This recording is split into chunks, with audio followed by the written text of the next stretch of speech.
Bismillahirrahmanirrahim. Assalamualaikum warahmatullahi wabarakatuh. Alhamdulillah nahmaduhu wa nasta'inuhu wa nastaghfiruhu wa natubu ilaih wa na'udzu billahi min syururi anfusina wa sayyiati a'malina. May yahdihillahu fala mudilla lahu wa may yudlil fala hadiyalah. Wa asyhadu an la ilaha illallah wahdahu la syarika lah wa asyhadu anna Muhammadan abduhu wa rasuluhu la nabiyya ba'dah. Ya ayyuhalladzina amanu taqullaha haqqa tuqatih wa la tamutunna illa wa antum muslimun. Fa inna asdaqal hadithi kitabullah wa khairal huda huda Muhammadin sallallahu alaihi wasallam wa syarrul umuri muhdatsatuha wa kullu muhdatsatin bid'ah wa kullu bid'atin dhalalah wa kullu dhalalatin finnar. Para hadirin dan hadirat yang dirahmati oleh Allah Subhanahu wa taala. Alhamdulillah pada kesempatan kali ini Allah Subhanahu wa taala memperkenankan kita untuk berkumpul dalam rangka memperkokoh akidah kita. Di antara akidah yang mendasar dalam akidah Ahlus Sunnah wal Jamaah, akidah yang diperjuangkan oleh para imam, baik Imam Syafi'i, Imam Ahmad, Imam Abu Hanifah dan para imam kaum muslimin lainnya, bahwasanya Allah berada di atas langit. Ya, dan akidah ini telah disepakati oleh para ulama dan terlalu banyak dalilnya, baik dari Al-Quran maupun hadis-hadis Nabi sallallahu alaihi wasallam. Namun akhir-akhir ini muncul sebagian orang yang bermadzhab Jahmiyah,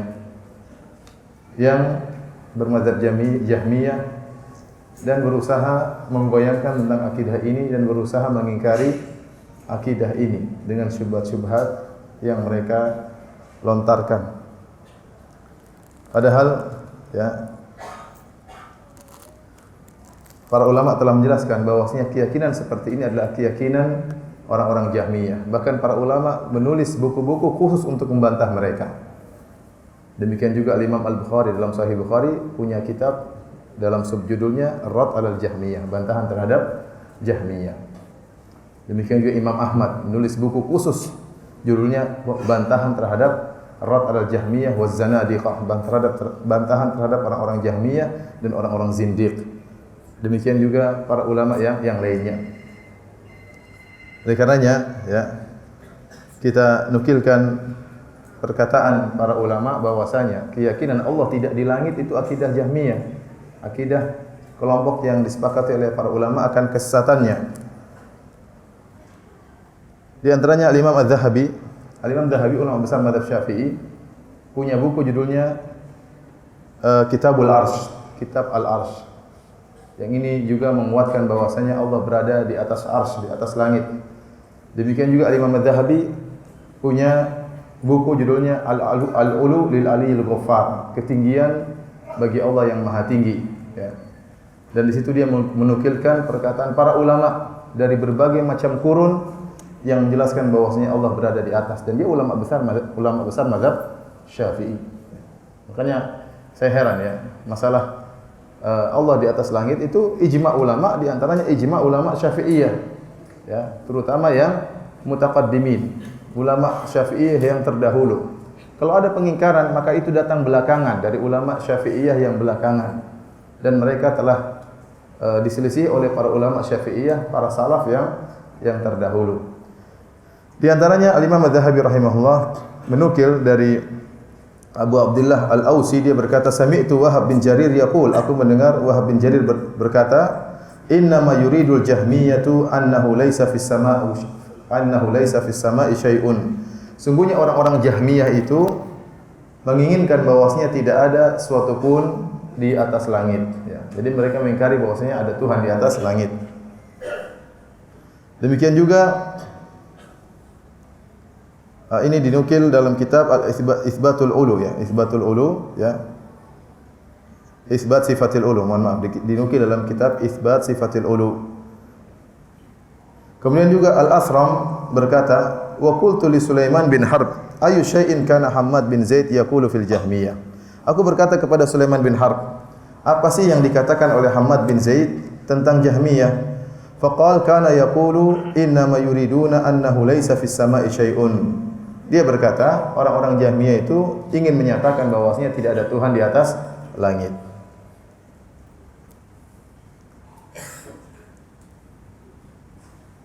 Dan banyak penukilan-penukilan, saya tidak akan nukilkan seluruhnya, tetapi saya cukup katakan bahwasanya para ulama telah menulis buku-buku khusus untuk membantah mereka, ya, seperti kitab Rad al-Jahmiyah wa Zanadiqah karya Utsman bin Said Ad-Darimi. Demikian juga Al-Imam Ibnu Qutaibah, ya, dalam kitabnya Al-Ikhtilaf fil Lafz wa Ar-Rad al-Jahmiyah. Ibnu Qutaibah juga punya kitab bantahan terhadap Jahmiyah. Kemudian juga Ibnu Battah juga punya kitab bantahan terhadap Jahmiyah. Demikian juga Imam Al-Bukhari dalam Sahih Bukhari ada kitab judulnya Kitab Ar-Rad al-Jahmiyah, bantahan terhadap Al-Jahmiyah, dan buku-buku yang lainnya. Kenapa? Karena permasalahan Allah di atas langit adalah perkara yang sangat jelas dan dalilnya terlalu banyak. Karenanya pada kesempatan hari ini sebelum saya menukilkan syubhat-syubhat mereka, saya akan mengulangi menyebutkan tentang dalil-dalil bahwasanya Allah berada di atas langit, ya. Di antara dalil tersebut, ya, yang sangat banyak. Yang pertama, Allah menyebutkan Allah di atas para hambanya, seperti firman Allah Subhanahu wa taala, "Wa huwal qahiru fawqa ibadih." Dialah Allah yang maha kuasa di atas hamba-hambanya, di atas hamba-hambanya. Nah, sebagian orang mereka mentakwil ayat ini, kata mereka di atas maksudnya Allah lebih hebat daripada hamba-hambanya. Jadi di atas itu mereka tafsirkan bukan zat Allah di atas zat para hamba, tetapi maksudnya Allah lebih hebat daripada hamba-hambanya. Ini dibantah oleh para ulama bahwasanya itu tidak pantas diberikan kepada Allah Subhanahu wa taala. Buat apa Allah memuji dirinya dengan mengatakan Allah di atas makhluknya? Dari sisi Allah lebih hebat daripada makhluknya. Seorang penyair berkata, "Alam taro anna sayfa yanqusu qadruhu idza qila anna sayfa amda minal asa." Tidakkah kau lihat bahwasanya pedang itu akan jatuh pamornya jika kau berkata pedang itu lebih tajam daripada tongkat, ya. Kalau bilang pedang lebih tajam daripada tongkat, tidak ada pujian terhadap apa? Pedang. Bahkan pedang itu menjadi jatuh pamornya. Kalau kita bilang pedang lebih tajam daripada pisau, barulah kenapa sama-sama tajam. Tapi kalau kita bilang pedang lebih tajam daripada tongkat, ya ini bukan pujian terhadap pedang, tapi perendahan terhadap apa? Pedang. Kalau kita mengatakan Al-Imam Syafi'i lebih pintar daripada Firanda, ini pencelaan terhadap Imam Syafi'i. Tapi kalau kita bilang Imam Syafi'i lebih pintar daripada misalnya Imam Ahmad mungkin, ya. Kalau kita bilang demikian, ini pujian. Kenapa? Karena ada keseimbangan dan Imam Syafi'i lebih hebat misalnya. Makanya buat apa Allah mengatakan kepada kita Tuhan lebih hebat daripada manusia? Apa hikmahnya di situ? Ya. Allah tidak mengadakan perbandingan kecuali dalam rangka membantah. Misalnya tatkala orang-orang menyembah berhala, maka Nabi Yusuf berkata, "A'arbabun mutafarriquna khairun amillahul wahidul qahhar?" Wahai dua penghuni penjara, kata Nabi Yusuf alaihissalam, apakah Tuhan-Tuhan kalian yang bercerai-berai lebih hebat ataukah Allah yang Maha Esa menguasai segala sesuatu? Ya, karena Tuhan-Tuhan berhala-berhala itu masing-masing memiliki spesialis, ya. Kalau ente ingin punya anak, pergi ke berhala ini. Ente ingin punya rezeki, pergi ke berhala ini. Ente ingin dapat apa gitu, pergi ke berhala ini. Masing-masing berhala punya spesialis. Makanya waktu Rasulullah SAW menaklukkan kota Mekah, Rasulullah SAW mendapati 360 berhala di sekitar apa? Ka'bah, ya. Sama seperti misalnya orang-orang Hindu yang mengatakan ada namanya Dewa Wisnu bagian apa? Dewa Brahmana bagian pencipta. Kemudian Dewa Wisnu bagian apa? Perusak apa pemelihara? Perusak, ya. Dewa Siwa bagian? Ya, mana yang bagian perusak ini? Karena masing-masing punya spesialis, ya. Ya. Nah, kalau Allah Maha Esa, ya, jadi yang satu nyipta kemudian nonton, yang satu ngerusak, satunya melihara. Jadi kalau Allah Maha Esa menguasai segala sesuatu, maka Nabi Yusuf berkata, "A'arbabun mutafarriquna khairun amillahul wahidul qahhar?" Apakah Tuhan kalian yang bercerai-berai itu, yang berbagai macam model yang lebih baik, ataukah Allah yang Maha Esa, yang Maha Kuasa? Nah, kalau ini ada perbandingan dalam rangka membantah, enggak jadi masalah. Tapi kalau tiba-tiba Allah mengatakan wa huwal qahiru fawqa ibadih, Allah lebih hebat daripada hamba-hambanya. Ya ini semua sudah orang udah ngerti, ngapain Allah nyatakan lagi dalam apa? Al-Qur'an. Tadi seperti kita mengatakan Imam Syafi'i lebih hebat daripada Firanda. Ini bukan pujian tapi apa? Penghinaan. Penghinaan terhadap siapa? Imam Syafi'i dan juga terhadap saya. Baik para hadirin dan hadirat yang dirahmati Allah Subhanahu wa taala. Oleh karenanya yang dimaksud wa huwal qahiru fawqa ibadi, Allah di atas hamba-hambanya, maksudnya zatnya di atas. Baik, kalau mereka berusaha mentakwil ayat tersebut, ada ayat lain yang tidak bisa ditakwil. Seperti firman Allah Subhanahu wa taala, yakhafuna rabbahum min fawqihim. Mereka para malaikat takut terhadap Rabb mereka min fawqihim, dari arah atas mereka. Jadi ada kalimat dari. Nah, kalau fauq atas sudah ditambah dengan dari, ini pasti menunjukkan posisi. Paham? Kalau saya hanya bilang mereka takut terhadap Rabb mereka di atas mereka, mungkin masih bisa ditakwil lagi. Maksudnya Rabb mereka yang lebih hebat daripada mereka. Di atas maksudnya apa? Lebih hebat. Tapi kalau saya mengatakan dari arah atas mereka, maka ini sudah tidak bisa ditakwil dalam bahasa Arab. Berarti maksudnya perbedaan apa? Posisi, bukan hanya kehebatan. Bukan kita mengatakan adz-dzahabu fauqal fiddah. Kalau saya katakan emas di atas perak, orang paham maksudnya kualitas. Emas di atas apa? Perak. Tapi kalau saya mengatakan adz-dzahabu min fauqil fiddah, emas itu diletakkan di atas perak, berarti posisi yang berbeda. Dalam bahasa Arab kalau sudah fauq ditambah dengan min, itu berarti menunjukkan posisi. Bahwasanya posisi Allah berada di atas daripada posisi makhluknya, daripada posisi para malaikat. Jadi ini tidak bisa ditakwil dalam bahasa Arab. Oleh karena dalam hadis Rasulullah SAW, tatkala Sa'ad bin Mu'adz memberi hukum terhadap orang-orang Yahudi, maka Rasulullah SAW berkata, laqad hakama fihimul yawma bihukmillahi alladhi hakama bihi min fawqi sab'i samawat. Sungguh Sa'ad bin Mu'adz telah mengeluarkan hukum pada orang-orang Yahudi dengan hukumnya Allah, yang Allah telah berhukum dengan hukum tersebut min fawqi sab'i samawat, dari arah atas, di atas langit yang 7, di atas 7 langit ya. Jadi ini tidak bisa ditakwil lagi ya dalam bahasa Arab. Kalau sudah dikatakan min berarti menunjukkan arah, bukan kualitas. Paham? Bukan kualitas. Antum mengerti atau tidak? Ya. Kalau enggak tahu bahasa Arab susah juga ya.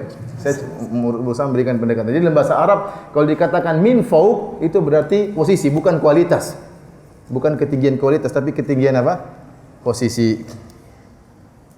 Contohnya seperti Allah menyebutkan para malaikat naik kepada Allah. Dalam Al-Quran Allah berfirman, ta'rujul malaikatu warruhu ilaihi. Para malaikat dan malaikat Jibril naik menuju Allah. Begitu bahasa Arabnya. Para malaikat dan siapa? Malaikat Jibril naik menuju Allah. Nah, kalau Allah tidak di atas, terus mereka naik menuju mana? Paham? Dalam seluruh bahasa namanya naik itu dari bawah ke atas. Nah, kalau kita bilang Allah tidak di atas, terus malaikat naik kemana kalau begitu? Padahal Allah mengatakan naik ilaihi, menuju Allah Subhanahu wa taala. Ini dalil bahwasanya Allah di atas, karena dalam bahasa Arab, dalam bahasa apapun namanya naik itu dari bawah ke atas. Saya enggak tahu, mungkin dalam bahasa Jawa atau bahasa lain naik dari atas ke bawah ada enggak? Enggak ada kan? Namanya naik itu dari bawah ke atas dalam bahasa apapun. Kemudian juga dalam ayat yang lain Allah mengatakan ilaihi yas'adul kalimut thayyibu, ke arah Allah, kepada Allah lah naik kalimat-kalimat yang baik. Amalan-amalan dinaikkan ke arah Allah Subhanahu wa taala. Ini saya ringkaskan, sebenarnya dalilnya sangat banyak tapi saya ringkaskan saja. Dalam suatu hadis Rasulullah SAW mengatakan, ya, kenapa Rasulullah SAW sering berpuasa di bulan Sya'ban? Kata Rasulullah SAW, "Dzalika syahrun yakfulun nasu anhu baina Rajab wa Ramadan." Karena bulan Sya'ban itu adalah bulan yang sering dilalaikan oleh manusia. Itu bulan yang terletak antara Rajab dan Ramadan. Wa huwa syahrun turfahu fihi al-a'malu ila rabbil alamin. Dan pada bulan tersebut amalan-amalan diangkat ke Allah Subhanahu wa taala. Ya, namanya diangkat berarti dari bawah ke atas. Demikian juga Allah berfirman, ya, di mana Allah mengangkat sebagian makhluknya. Tatkala orang-orang Yahudi mengaku membunuh Nabi Isa alaihi salam. Kata Allah, yang mereka mengatakan inna qatalna al-masiha Isa bin Maryam Rasulullah. Kami telah berhasil membunuh Nabi Isa utusan Allah. Kata Allah, wa ma qataluhu wa ma salabuhu. Mereka tidak pernah membunuh Nabi Isa dan mereka tidak pernah menyalib Nabi Isa. Kata Allah, barrafa'ahu Allahu ilaihi. Tapi Allah mengangkat Nabi Isa ke arah Allah Subhanahu wa taala. Allah angkat ke mana diangkatnya? Hah? Tapi Allah bukan mengatakan Allah mengangkat ke Allah, ilaihi. Ilaihi itu kepadanya. Allah mengangkat Nabi Isa kepadanya. Dan kita tahu dalam hadis-hadis yang mutawatir, Nabi Isa akan turun dari langit menjelang hari apa? Hari kiamatnya. Siapa tahu Nabi Isa dinaikkan ke bawah, saya juga kurang tahu. Tapi setahu saya namanya dinaikkan itu kemana? Ke atas. Dan dinaikkan ke arah Allah Subhanahu Wa Taala. Dalam ayat yang lain kata Allah Subhanahu Wa Taala, Inni mutawaffika wa rafi'uka ilayya. Wahai Isa, kami akan mengangkat engkau kepadaku. Aku akan mengangkat engkau kepadaku, kata Allah Subhanahu Wa Taala. Dan diangkat Nabi Isa ke langit. Dalil berikutnya, Allah menyebutkan tentang Al-Quran. Allah mengatakan tanzilul kitabi minallahil azizil hakim. Diturunkan Al-Quran dari Allah yang maha bijak. Dan kita tahu Al-Quran turun atau tidak? Kita sering mengatakan diturunkan wahyu, iya enggak? Diturunkan apa? Wahyu. Yang menurunkan malaikat Jibril dari atas menuju ke bawah. Allah turun, malaikat Jibril dapat perintah dari Allah, maka malaikat Jibril turun kepada Nabi SAW, kemudian memberi wahyu. Dan di sini Allah menyebutkan tanzilul kitabi minallahil azizil hakim. Turunnya Al-Quran dari Allah yang maha perkasa lagi maha bijak. Tanzilul azizir rahim. Sungguhnya Al-Quran itu adalah diturunkan dari Allah yang maha perkasa lagi maha penyayang. Jadi Al-Quran turun dari Allah Subhanahu Wa Taala. Nah, kalau Allah tidak di atas, masa dibilang turun? Ya. Kalau Allah di mana-mana, terus turun dari mana kalau begitu? Ya. Kalau Allah tidak di atas, tidak di bawah, terus masa dikatakan kalimat turun? Semua orang paham namanya turun itu dari atas ke bawah.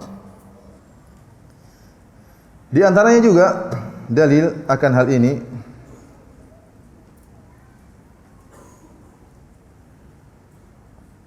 itu dalam firman Allah banyak. Allah mengatakan, "Aamintum man fis sama ayyakhsifa bikumul ard." Apakah kalian merasa aman dari zat yang berada di atas langit? Jadi fis sama artinya di atas langit, bukan di dalam langit ya. Seperti Allah mengatakan fasiru fil ardi, berjalanlah kalian di bumi. Maksudnya bukan kaki kita di dalam bumi, tidak.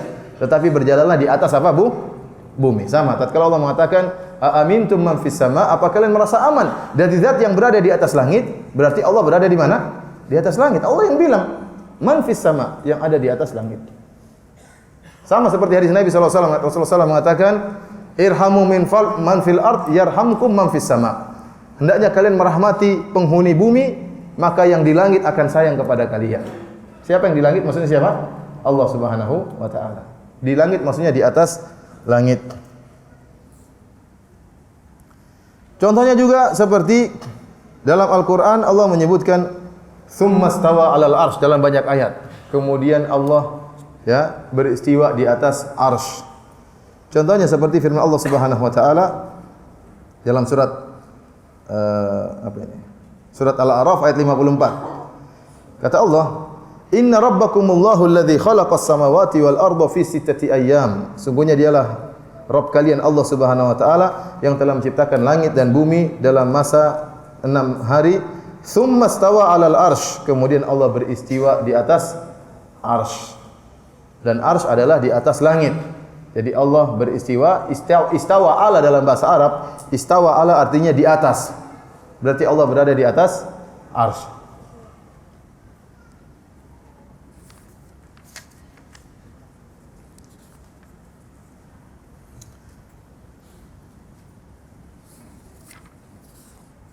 Di antaranya juga dalil ya bahwasanya Allah di atas, yaitu orang-orang berdoa atau isyarat dari Nabi sallallahu alaihi wasallam mengisyaratkan tangannya ke arah atas. Rasulullah SAW mengatakan Allahumma syhad, ya Allah saksikanlah. Ya Allah saksikanlah. Kalau ternyata Allah di mana-mana kan ya Allah saksikan.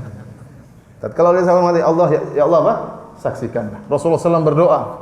Tatkala dalam perang Badar, Rasulullah SAW mengangkat kedua tangannya ke langit dengan penuh istighatsah. Rasulullah SAW mengatakan, Allahumma in tuhlik hadhil isabah fala tu'bad. Ya Allah, kalau kita semua meninggal pada hari ini, yaitu kaum muslimin, kau tidak akan disembah, sambil mengangkat kedua tangannya ke langit. Dalam hadis yang lain Rasulullah SAW mengatakan, innallaha hayyun sittir yastahyi min 'abdihi idza rafa'a yadayhi ilaihi an yaruddahuma sifran. Sungguhnya Allah itu malu kalau ada hambanya yang mengangkat kedua tangannya ke arah Allah, lalu Allah mengembalikan kedua tangannya dalam kondisi apa? Kosong. Berarti Kita fitrah kita waktu berdoa kita kemana? Atas. Kalau Allah di mana-mana kita berdoa begini. Iya kan? Kemana-mana.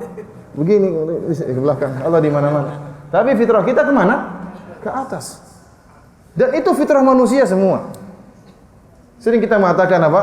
Kita serahkan kepada yang di atas. Semua orang ngomong gitu. Iya. Kayaknya dulu ada terjadi perdebatan, ada salah seorang teman dengan gurunya. Gurunya bermazhab Jahmiyah, bahwasanya Allah tidak di atas. Akhirnya terjadi dialog, gurunya marah. Maka gurunya mengatakan apa? Nanti kita akan apa? Kita akan apa namanya? Dihisab oleh Allah pada hari kiamat kelak. Jadi sambil nunjuk ke mana? Ke atas. Jadi mulutnya mengingkari, jarinya beriman. Allah di atas. Itu betul ya. Orang gitu. Semua orang merasa bahwasanya penguasa alam semesta ini berada di mana? Di atas. Apakah ada yang berpikir penguasa alam semesta di mana-mana? Itu salah, menyelisih fitrah. Dan saya katakan banyak masyarakat Indonesia mengatakan Tuhan di mana-mana. Maksud dia bukan zatnya, tapi keberadaan Tuhan mengetahui segala apa? Sesuatu. Kapan saja Anda perlukan, Allah akan menolong. Tetapi itu hanya ucapan mulut, bukan dia yakini. Oleh karenanya kita buktinya waktu dia berdoa dia mengarah ke mana? Ke atas. Dia ya Allah, tolonglah hamba-Mu ya Allah, ke atas. Semua ada syubhat, nanti kita bantah belakangan. Tapi para hadirin yang dirahmati oleh Allah Subhanahu wa taala,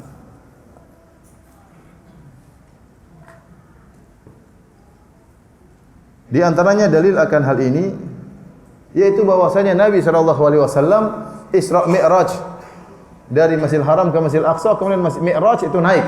Isra itu perjalanan, Al-Isra perjalanan di malam hari dari Masjidil Haram ke Masjidil apa? Aqsa. Makanya namanya Isra dan Mi'raj.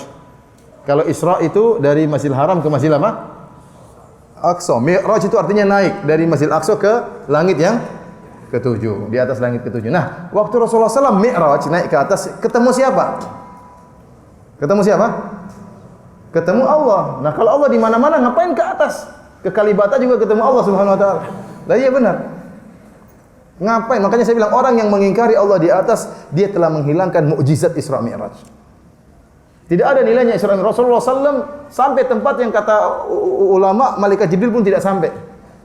Saking dekatnya Nabi SAW dengan Allah, sampai para sahabat bertanya, "Ya Rasulullah, hal ra'aita rabbak? Apakah kau melihat Rabbmu wahai Rasulullah?" Kata Rasulullah SAW, "Nurun anna arahu." Ada cahaya yang menghalangi. Bagaimana saya bisa melihatnya? Berarti ada halang. Sudah dekat Nabi SAW dengan siapa? Allah Subhanahu wa taala. Namun ada cahaya yang menghalangi penglihatan Nabi sehingga Nabi tidak bisa melihat siapa? Allah Subhanahu wa taala. Nah, kalau Allah di mana-mana, ngapain Rasulullah jauh-jauh ke atas? Tinggal nongkrong di mana, di Kalibata kayak di mana kayak sudah ketemu Allah Subhanahu wa taala. Enggak usah kemana mana pun nanti ketemu Allah kalau memang Allah di mana-mana. Ngapain Mi'raj? Paham? Makanya saya mengatakan orang yang bermazhab Jahmiyah dan menolak Allah di atas, sungguhnya dia telah menghilangkan apa? Mukjizat apa? Isra Mi'raj. Dan kita tahu dalam hadis yang sahih Rasulullah SAW, dan ini sering disampaikan oleh para ustaz. Rasulullah SAW diwajibkan sholat 50 kali dalam sehari semalam. Rasulullah SAW turun ketemu apa? Malaikat, ketemu siapa? Nabi Musa. Kemudian Nabi Musa mengatakan umatmu tidak akan kuat, minta pengurangan, minta keringanan. Nabi naik lagi ketemu Allah Subhanahu. Ini naik turun nih. Paham? Menunjukkan dari Nabi Musa naik kepada Allah, turun lagi kepada Nabi Musa, menunjukkan Allah di mana? Di atas.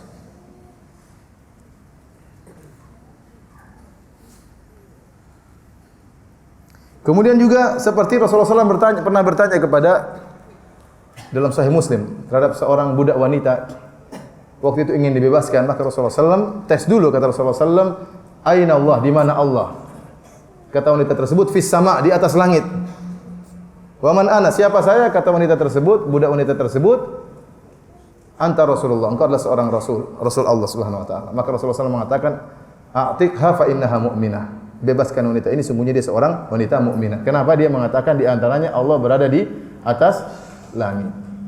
Oleh karena para ulama membawakan bahwasanya keyakinan Allah di atas itu diketahui oleh seluruh kaum muslimin, bahkan budak yang jarang nuntut ilmu pun tahu bahwasanya Allah berada di atas, bahwasanya Tuhan penguasa alam semesta ini ada di atas. Dan orang awam sekarang pun demikian, mereka mengatakan serahkan yang di atas, serahkan kepada yang di atas. Tapi kalau ditanya Allah di mana? Oh, di mana-mana. Tapi kalau dalam kondisi terjepit dia mengatakan serahkan kepada yang di mana?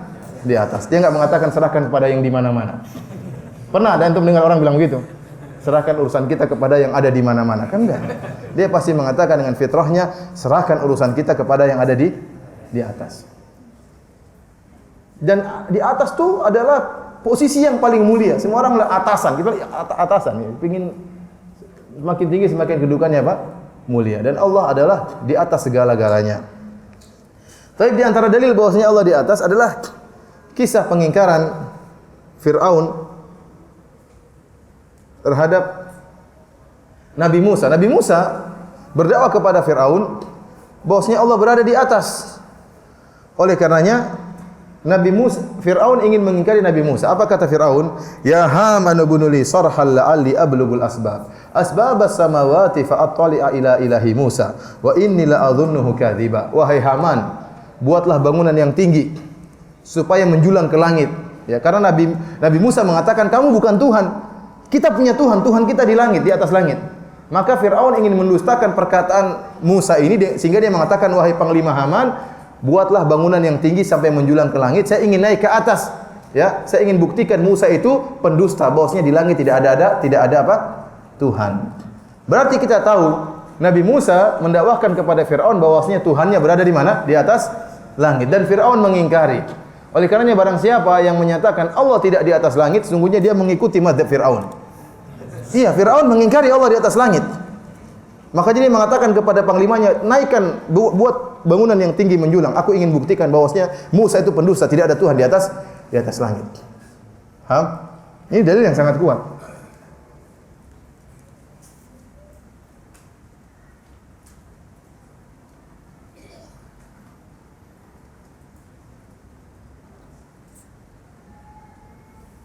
Tapi para hadirin yang Allah Subhanahu wa taala banyak sekali ya dalil-dalil, tapi kita cukupkan ya bagaimana malaikat turun dari langit kemudian naik lagi ke langit lapor kepada Allah Subhanahu wa taala. Dalil seperti ini sangatlah banyak. Oleh karenanya kalau kita kumpulkan perkataan ulama salaf ya tentang Allah di atas langit sangatlah banyak. Sampai-sampai Al-Imam Az-Zahabi memiliki buku sekarang dicetak 2 jilid. Judulnya Al-Ulu lil Aliyil Ghaffar. Ketinggian sifat maha tinggi bagi Allah Subhanahu wa taala. Ini disebutkan perkataan para ulama dari berbagai macam kurun, dari berbagai macam mazhab, dari para sahabat dan seluruhnya yang menyatakan bahwasanya Allah berada di atas langit. Demikian juga Ibnu Qayyim rahimahullah punya kitab judulnya Ijtima' al-Juyush al-Islamiyah, perkumpulan pasukan kaum muslimin yang membantah Jahmiyah dan yang lainnya ya. Di situ disebutkan dia kumpulkan perkataan para salaf tentang bahwasanya Allah berada di atas langit. Oleh karenanya ya, kalau seandainya semua dalil-dalil tentang Allah di atas harus ditakwil sebagaimana penjelasan dari Ibnu Rushd Al-Maliki yang punya kitab Bidayatul Mujtahid, kalau seandainya semua dalil-dalil yang menunjukkan Allah di atas harus ditakwil, maka seluruh dalil akan ditakwil karena semua syariat berkaitan dengan Allah di atas. Semua syariat berkaitan dengan Allah di atas. Mengenai turunnya wahyu dari mana? Dari atas. Berdoa ke mana? Ke arah atas ya. Malaikat turun dari atas. Semuanya berkaitan dengan Allah di atas. Nah, kalau ini semua harus ditakwil, maka seluruh Al-Qur'an dari awal sampai akhir harus kita takwil. Maka jadilah Al-Qur'an itu bukan kitab yang fasih, kitab yang jelas. Bukan kitab petunjuk, tapi kitab yang tidak jelas. Kenapa semuanya harus ditakwil? Ditakwil itu maksudnya ditafsirkan dari makna yang tidak zahir kepada makna yang tidak zahir ya. Tapi para hadirin dan hadirat yang dirahmati oleh Allah Subhanahu wa taala,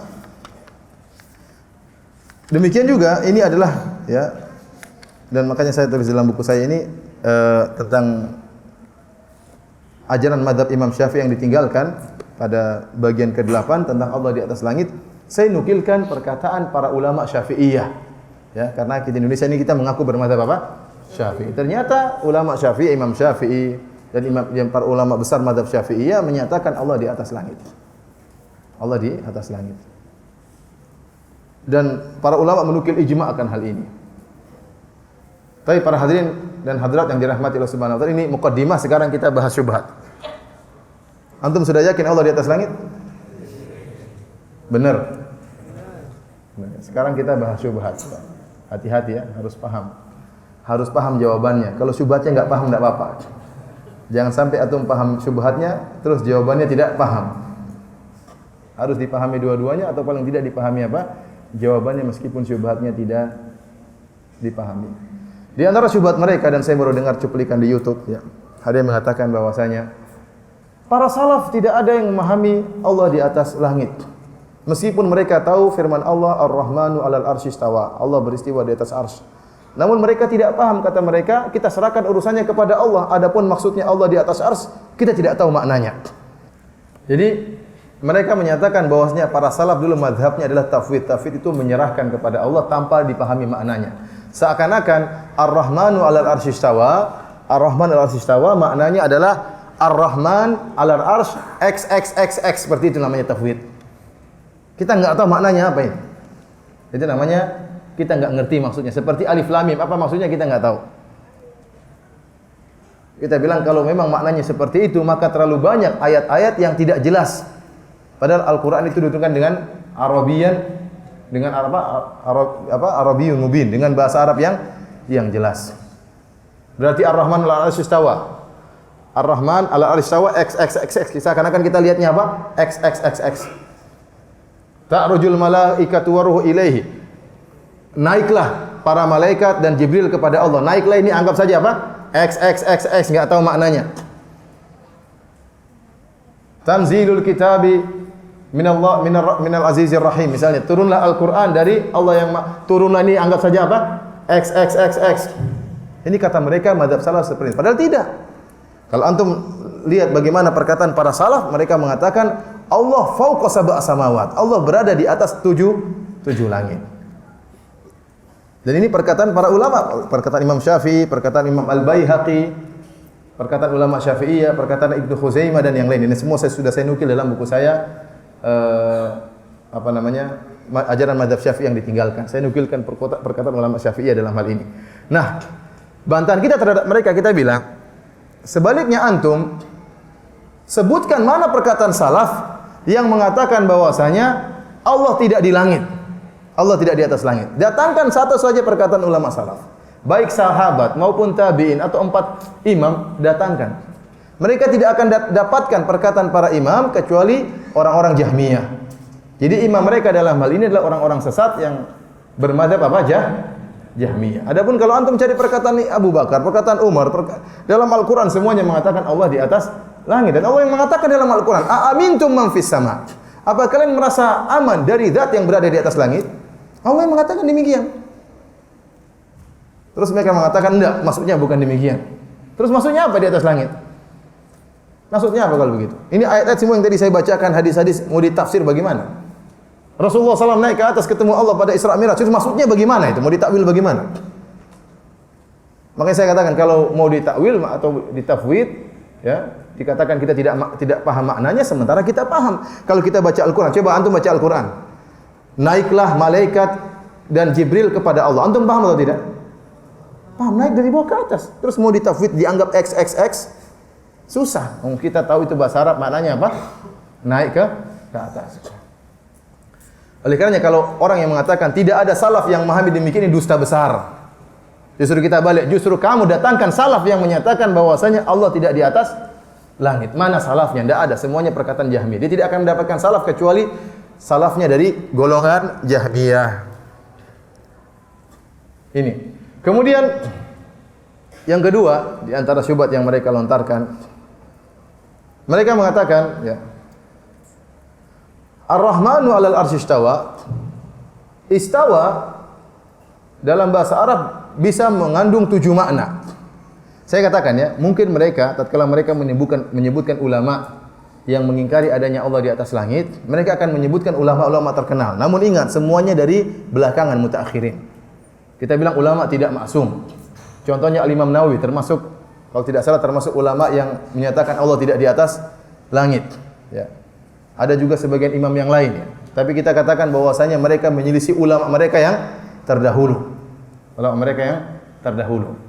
Yang anehnya, mereka ini tidak mau mengaku bermadzhab Jahmiyah, namun mereka mengatakan kami bermadzhab Asy'ariyah. Sementara Al-Imam Abu Hasan Al-Asy'ari menyatakan Allah berada di atas langit. Ini sangat aneh dalam hal ini. Ulama-ulama besar mereka dari madzhab Asy'ariyah menyatakan Allah di atas langit. Saya akan bacakan di sini di antaranya. Ini selain ulama Syafi'iyah, ada juga ulama bermadzhab Asy'ariyah dan mereka mengatakan kami bermadzhab Asy'ari.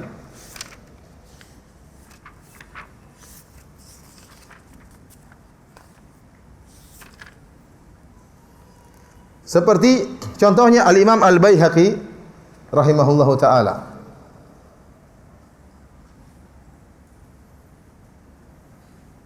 Beliau menyatakan bahwasanya Allah berada di atas langit.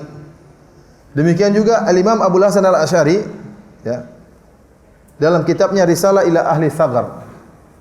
Beliau mengatakan ijma' yang ke-9, konsensus yang ke-9. Yaitu konsensus para ulama, konsensus para sahabat. Dia mengatakan di antara konsensus mereka Ar-Rahmanu 'alal arsy istawa wa laysa istiwa'uhu 'alal arsy istila'an kama qala ahlul qadar. Li'annahu azza wa jalla lam yazal mustawliyan ala kulli syai'in. Dia mengatakan para sahabat dahulu konsensus, para ulama konsensus bahwasanya Allah berada di atas arsy dan makna di atas arsy bukan berarti menguasai arsy. Karena orang-orang Asy'ariyah mereka mentakwil kata mereka yang dimaksud Allah di atas arsy artinya Allah menguasai apa? Arsy. Ini dia bantah, dia bilang maknanya bukan menguasai arsy sebagaimana perkataan ahlul qadar itu orang-orang Mu'tazilah. Imam Abu Hasan Al-Asy'ari menyatakan orang yang berkeyakinan bahwasanya Allah berada di atas arsy bukan tidak orang yang berkeyakinan bahwasanya Allah tidak di atas arsy itu adalah mazhabnya Jahmiyah, mazhabnya Mu'tazilah. Ya, maka dia mengingkari. Adapun ahlu sunnah meyakini Allah berada di atas apa? Arsy. Dan tidak boleh diartikan di atas dengan diartikan menguasai. Ini yang berkata siapa? Al-Imam Abu Hasan Al-Asy'ari. Makanya kalau ada yang mengaku bermadzhab Asy'ari kita bilang bagaimana perkataan Abu Hasan Al-Asy'ari dalam kitabnya Risalah ila Ahli Tsaghar. Demikian juga dalam kitabnya Maqalatul Islamiyyin. Al-Imam Abu Hasan Al-Asy'ari punya kitab juga judulnya Maqalatul Islamiyyin. Dia mengatakan, "Hadhihi hikayatu jumlati qauli ashabil hadis wa ahli sunnah." Inilah berikut ini adalah hikayat tentang perkataan ashabul hadis dan perkataan ahlu sunnah. Di antaranya dia mengatakan, "Wa anna Allah subhanahu ala arsyihi kama qala." Sungguhnya Allah berada di atas arsy-Nya sebagaimana Allah telah menyatakan demikian. Ar-Rahmanu 'alal arsy istawa. Wa anna lahu yadaini bila kaif, dan bahwasanya Allah punya dua tangan namun tidak ada yang tahu bagaimananya. Sebagaimana Allah berfirman, "Khalaqtu biyadayya." Aku menciptakan Adam dengan kedua tanganku. Dan ini perkataan siapa? Abu Hasan Al-Asy'ari. Dia menukil bahwasanya di antara akidah Ahlul Hadis dan akidah Ahlus Sunnah meyakini Allah berada di atas arsy dan meyakini bahwasanya Allah punya dua tangan namun tidak tahu bagaimana tangan Allah Subhanahu wa taala. Tidak bisa dibagaimanakan dan tidak bisa diperumpamakan.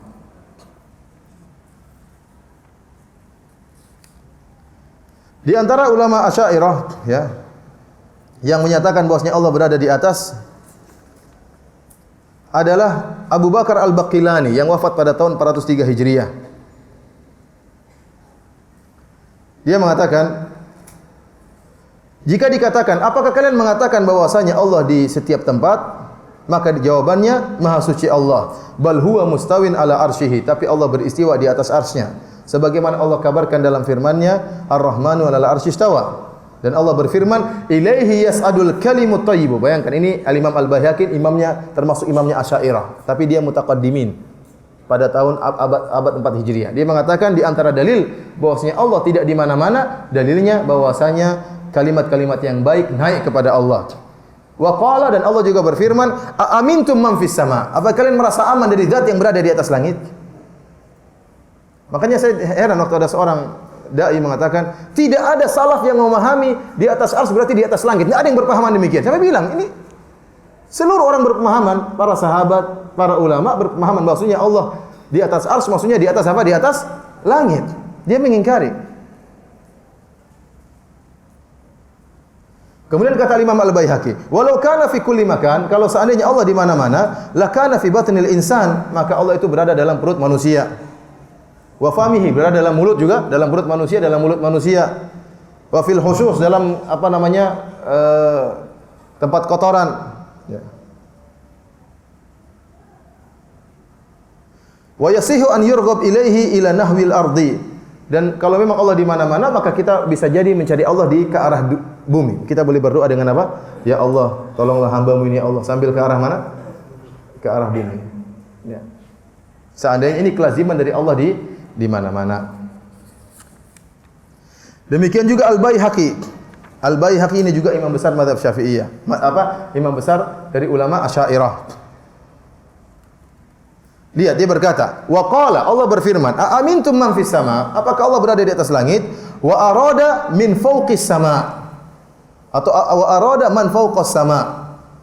Dan yang maksudnya adalah zat yang berada di atas langit. Jadi dia menjelaskan maksud dari a amintum man fis sama, apa kalian merasa aman dari zat yang di langit? Maksudnya adalah zat yang berada di atas apa? Langit.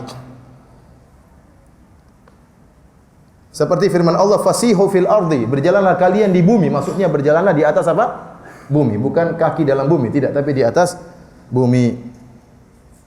Wa kullu ma ala fahuwa sama, dan setiap yang tinggi namanya, yang di atas namanya ketinggian. Wal arsyu a'la samawat, dan arsy berada adalah bagian yang paling tinggi daripada langit-langit.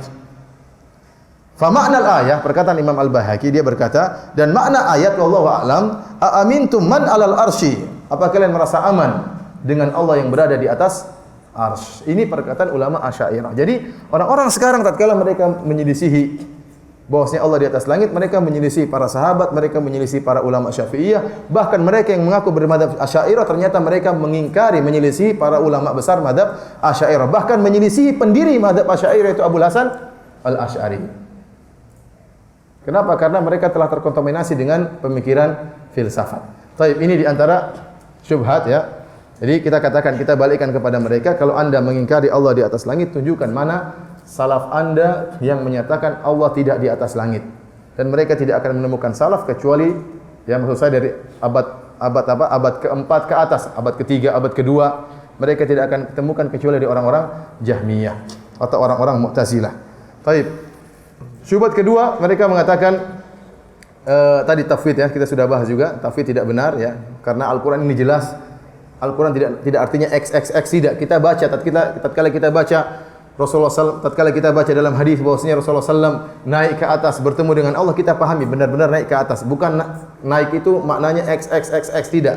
Bisa kita pahami karena itu disampaikan dalam bahasa Arab.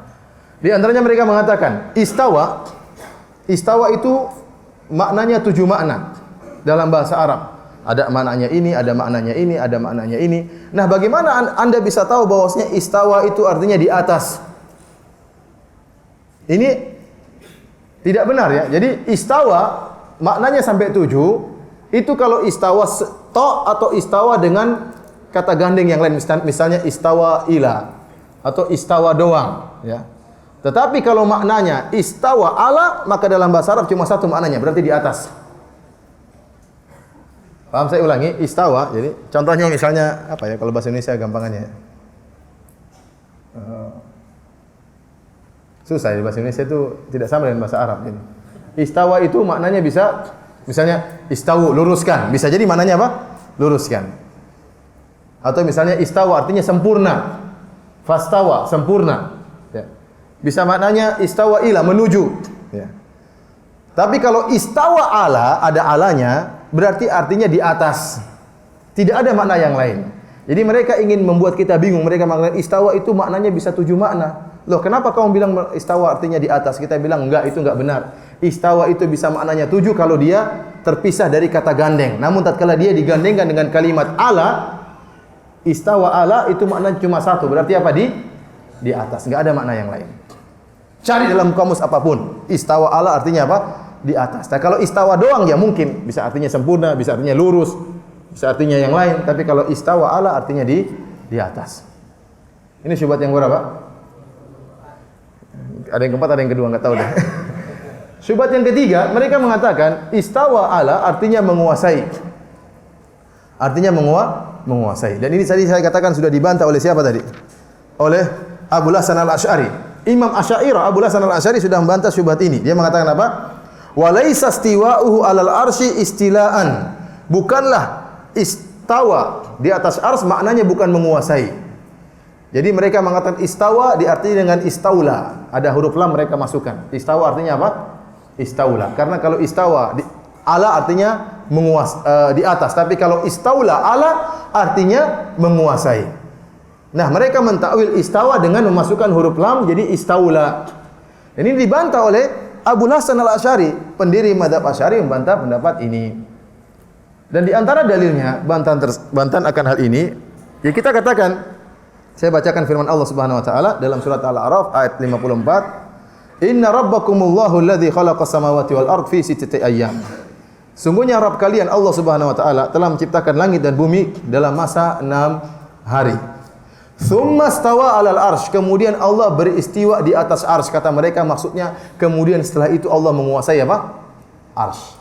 Sekarang kalau kita artikan versi mereka, Allah menciptakan langit dan bumi dalam kondisi berapa hari? 6 hari. Kemudian Allah menguasai apa? Arsy. Kalau kita tafsirkan dengan cara mereka. Nah, kalau gitu berarti sebelumnya arsy tidak dikuasai oleh Allah. Setelah Allah menciptakan langit dan bumi 6 hari baru Allah menguasai apa? Arsy. Apakah ada sesuatu yang tidak dikuasai oleh Allah sebelumnya? Tidak ada. Berarti penafsiran ini penafsiran yang batil karena kelazimannya berarti sebelum itu arsy tidak dikuasai oleh Allah Subhanahu wa taala. Tapi beda kalau dikatakan kemudian Allah kemudian berada di atas apa? Arsy. Mengkhususkan penyebutan arsy. Paham? Oleh karena para hadirin Allah Subhanahu wa taala diartikan dengan menguasai ini kesalahan yang fatal. Karena melazimkan berarti arsy sebelumnya tidak dikuasai oleh Allah Subhanahu wa taala. Nah, kalau begitu, kalau istawa ala bisa kita artikan menguasai, maka saya boleh mengatakan istawa ar-Rahmanu alal jabal istawa. Allah beristiwa di atas gunung. Kalau artinya menguasai benar atau tidak? Allah menguasai gunung atau tidak? Antum paham atau tidak ini? Jangan-jangan sudah hang. Saya tanya sama antum. Kalau istawa ala artinya bukan di atas tapi menguasai ya. Maka kita bisa enggak bilang mengatakan Allah menguasai gunung? Boleh atau tidak? Menguasai gunung. Allah menguasai lembah. Allah beristiwa di atas. Allah beristiwa di lembah. Allah beristiwa. Ini enggak benar. Jadi pengkhususan arsy itu ada keistimewaan karena arsy itu adalah bagian makhluk yang paling apa? Yang paling tinggi. Dan Allah lebih tinggi daripada makhluk tersebut. Paham?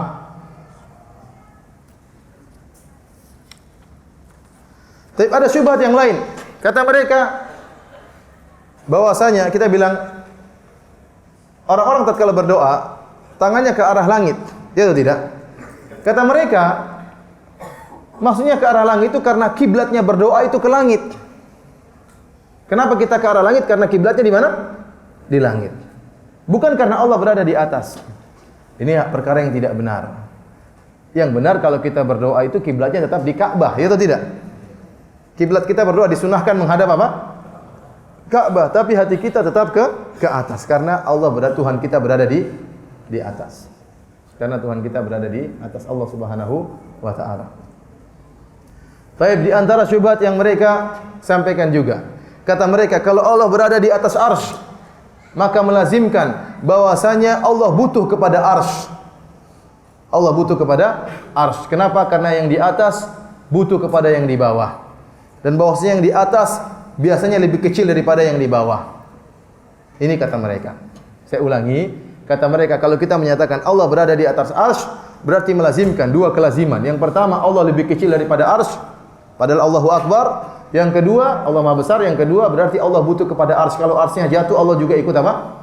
Jatuh. Ini kata mereka. Kita bilang ini ngawur. Kenapa? Karena ini dibangun di atas memisalkan Allah dengan makhluk. Jadi kenapa mereka ini menolak sifat-sifat Allah? Karena sebelum mereka menolak, mereka membayangkan Allah seperti makhluk. Jadi mereka nyamakan dulu baru mereka tolak. Duh, kalau begitu berarti kenapa waktu mereka bilang kalau begitu pikiran mereka Allah seperti apa? Seperti makhluk. Padahal kita bilang ini tidak lazim. Buktinya tidak semua yang ada di atas lebih kecil daripada yang di bawah dan tidak semua yang di atas butuh kepada yang di bawah. Contohnya antara langit dan bumi. Mana yang lebih tinggi, langit atau bumi? Mana yang lebih tinggi, langit atau bumi? Langit.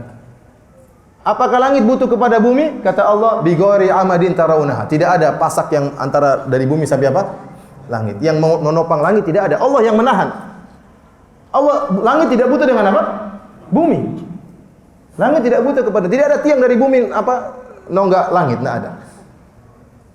Ternyata yang di atas tidak mesti butuh yang kepada yang di bawah. Yang kedua, mana lebih besar, langit atau bumi? Langit lebih luas. Ternyata yang di atas bisa jadi lebih besar daripada yang di bawah. Maka tidak ada kelaziman bahwa kalau Allah di atas arsy berarti Allah lebih kecil daripada arsy dan Allah butuh kepada arsy. Paham? Itu mereka menolak gambaran tersebut karena mereka sudah menghayalkan Allah seperti makhluk, kemudian maka mereka tergambarkan dalam diri mereka kelaziman tersebut padahal tidak lazim. Bahkan antara makhluk dengan makhluk tidak lazim bahwasanya di atas lebih kecil daripada di bawah dan di atas membutuhkan kepada yang di bawah, tidak lazim. Apalagi Allah Subhanahu wa taala. Di antara mereka mengatakan juga dalam syubhat mereka. Nah, kalau kita bilang Allah di atas arsy, berarti sama dong seperti orang raja duduk di sanggasnya. Yang bilang seperti itu. Kenapa ente bayangkan Allah seperti itu? Siapa yang suruh ente bayangkan seperti itu? Ente bisa membayangkan kalau ente tahu arsy seperti apa. Ente boleh membayangkan Allah bagaimana di atas arsy. Kalau ente bisa bayangkan langit seperti apa, arsy seperti apa, Allah seperti apa, baru ente bisa bayangkan.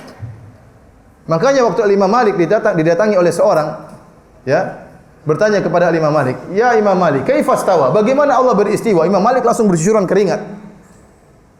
Maka Imam Malik mengatakan, "Al-istiwa'u ma'lum." Istiwa di atas, istiwa bahasa Arab kita sudah paham artinya apa di atas. Ini dalil bantahan terhadap orang yang mengatakan kalimat istawa itu tidak dipahami. Tafwid XXX ini tidak benar. Karena istawa dalam bahasa Arab itu apa? Diketahui maknanya di atas. Imam Malik mengatakan al-istiwa'u ma'lum. Adapun di atas kita tahu maknanya. Wal kaifu majhul. Bagaimananya tidak ada yang tahu. Wal imanu bihi wajib. Beriman atas hal ini adalah wajib. Wasu'alu anhu bid'ah. Adapun bertanya tentang bagaimananya adalah perkara yang bid'ah. Tidak mungkin bisa dijawab. Karena Anda hanya bisa tahu bagaimananya Allah di atas arsy kalau Anda tahu Allah seperti apa, zatnya seperti apa, dan Anda tahu bagaimana arsy, baru bisa Anda bayangkan. Nah, kalau arsy Anda saja tidak tahu, ya, dan arsy lebih luas daripada langit ini, lebih besar daripada langit ini, kemudian Allah pun Anda tidak tahu zatnya seperti apa, bagaimana Anda bisa bayangkan? Nah, mereka mengatakan Allah di atas arsy berarti Allah seperti raja misalnya yang duduk di singgasana. Ini tidak benar. Ini berarti menyamakan Allah dengan apa? Makhluk. Tapi para hadirin Allah Subhanahu wa taala, di antara syubhat yang mereka lontarkan, kata mereka, nah, kalau Allah di atas langit, berarti bagaimana di bagian bumi yang bagian bawah? Sekarang bagian bagian utara, ini di atasnya apa? Utara ya? Utara berdoa ke atas, ya. Terus yang bagian apa? Selatan, langitnya di bawah. Berarti Allah di atas dan di bawah, kata mereka. Kita katakan bahwa yang dimaksud dengan ketinggian, ya, yang dimaksud dengan ketinggian, ada ketinggian relatif, ada ketinggian absolut. Ketinggian relatif, ya, adalah ditinjau dari sisi yang lain. Misalnya kita mengatakan lantai 11 lebih tinggi daripada lantai 2. Ini benar. Tetapi lantai 11 itu lebih rendah daripada lantai 13. Jadi ketinggian itu apa? Relatif. Tapi ada namanya tinggi absolut. Ini disepakati oleh penduduk muka bumi. Semua tahu bahwasanya ke arah atas itu ke arah mana? Ke arah tinggi. Ke arah luar bumi adalah ke arah apa? Tinggi. Makanya mereka sering mengatakan diukur dari permukaan air laut misalnya. Semakin ke atas semakin apa? Tinggi. Taruhlah misalnya di bumi utara ada bangunan, kita sekarang tinjau dari sini. Taruhlah kita jadi Superman, kita lihat dari sini. Taruhlah ya. Kalau sudah dari jauh nggak ada mana tinggi yang mana yang kita tahu tinggi itu ke arah mana? Ke arah luar. Taruhlah bumi seperti ini. Taib, di bagian utara ada bangunan tingginya 100 meter. Di bagian selatan ternyata ada 200 meter. Mana yang lebih tinggi? Yang 100 apa yang 200? Mana yang lebih tinggi? Ini di bagian utara ada bangunan tingginya 100 apa? Meter. Di bagian selatan ada bangunan tingginya 200 meter. Mana yang lebih tinggi? Yang 100 apa yang 200? Hah? 100 atau 200? 100 kalau kita lihat dari sini kan? Iya. Karena relatif. Tapi kalau kita tinjau dari permukaan laut, mana yang lebih tinggi?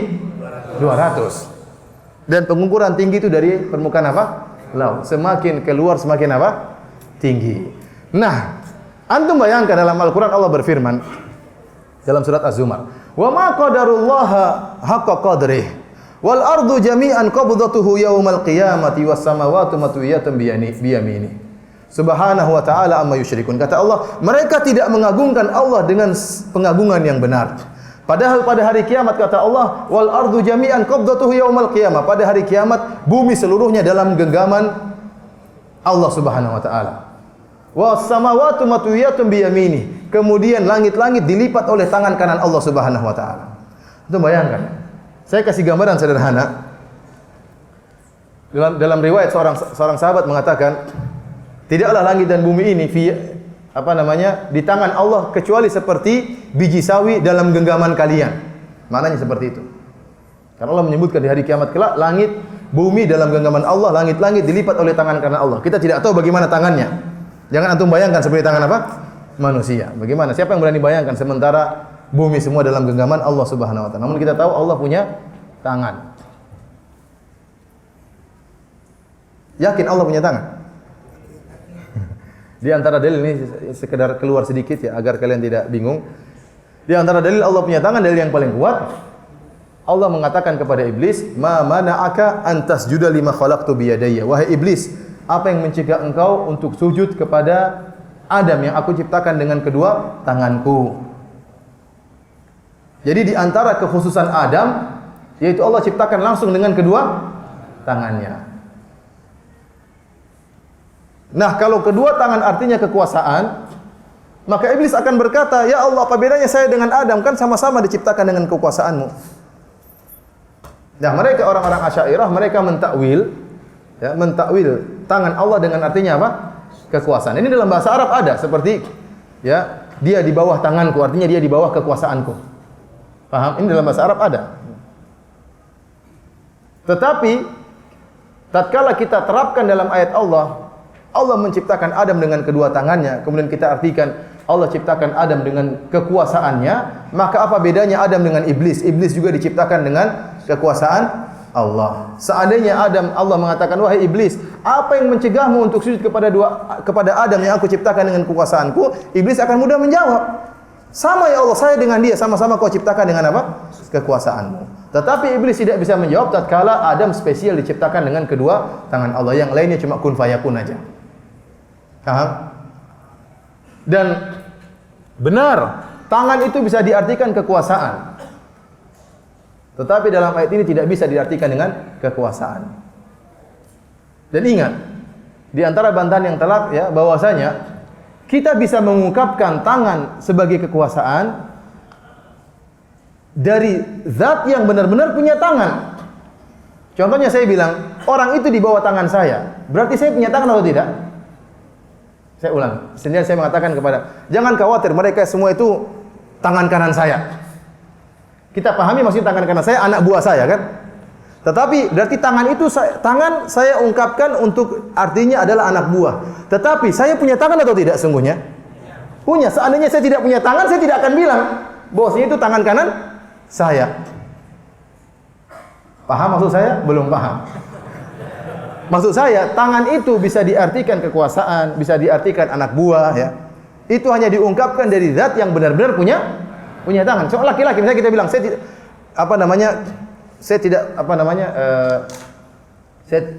tidak mau lihat batang hidungnya misalnya atau wajahnya. Wajah itu maksudnya zat dia seluruhnya.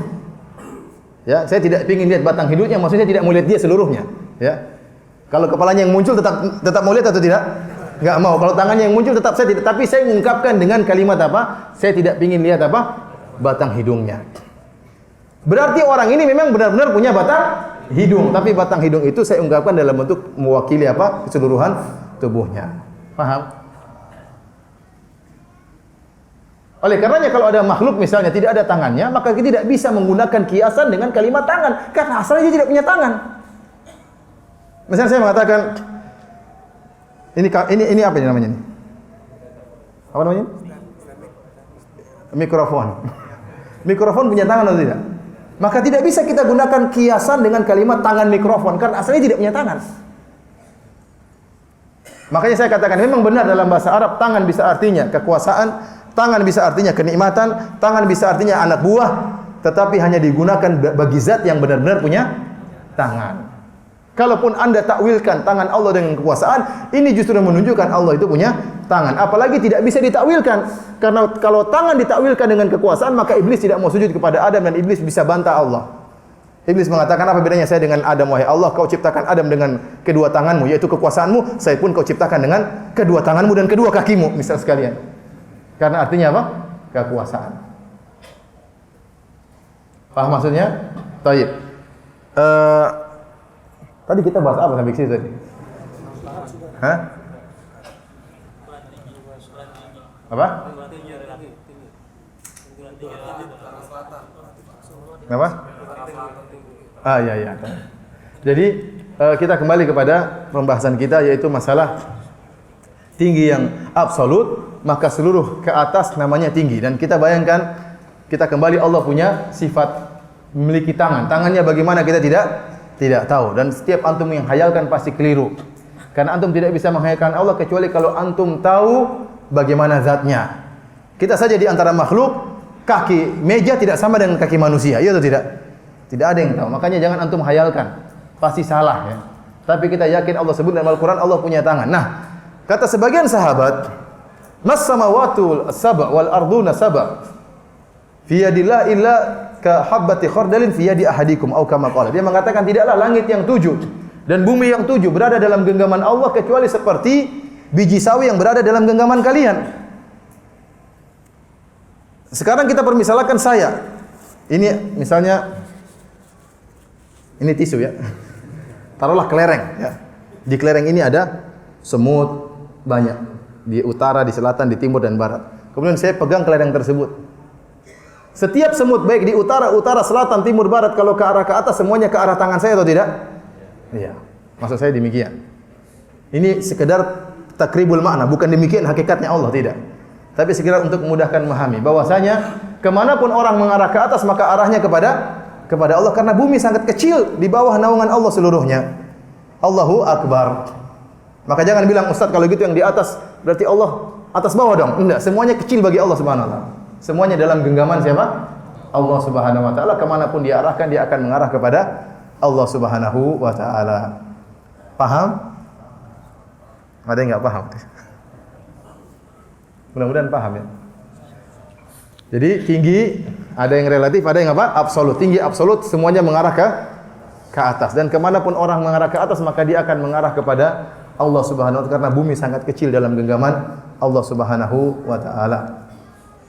Tapi para hadirin dan hadirat yang dirahmati oleh Allah Subhanahu wa taala. Kita sampai jam 11 ya. Di antara syubhat, ini syubhat yang paling sering mereka ucapkan. Kata mereka, ini syubhat ya. Kata mereka begini. Kalau Allah di atas berarti tajsim, berarti kita menyatakan Allah, melazimkan Allah itu berjasad. Kenapa? Karena dia terfokuskan pada satu arah. Nah, kalau terfokus pada satu arah berarti Allah itu jism, jasad. Dan ini syirik kata mereka. Kita bilang kalimat jism atau jasad itu kalimat yang apa, yang memiliki banyak makna. Bahasa Indonesia apa? Ambigu ya. Bisa makna baik, bisa makna buruk. Kalau maksud Anda jasad tersebut seperti jasad manusia, maka itu kesyirikan. Tapi kalau maksudnya jasad tersebut atau jism tersebut artinya zat, maka kita bilang Allah punya zat. Allah punya zat atau tidak? Punya zat. Tatkala Nabi SAW mengatakan Allahumma syahad, ya Allah saksikanlah, berarti Rasulullah SAW sedang menunjuk kepada zat Allah. Dan ini tidak melazimkan kesyirikan sama sekali. Sebagaimana manusia punya zat, Allah punya zat, tidak berarti zat Allah sama dengan zat manusia. Kalau Allah punya zat, apa masalahnya?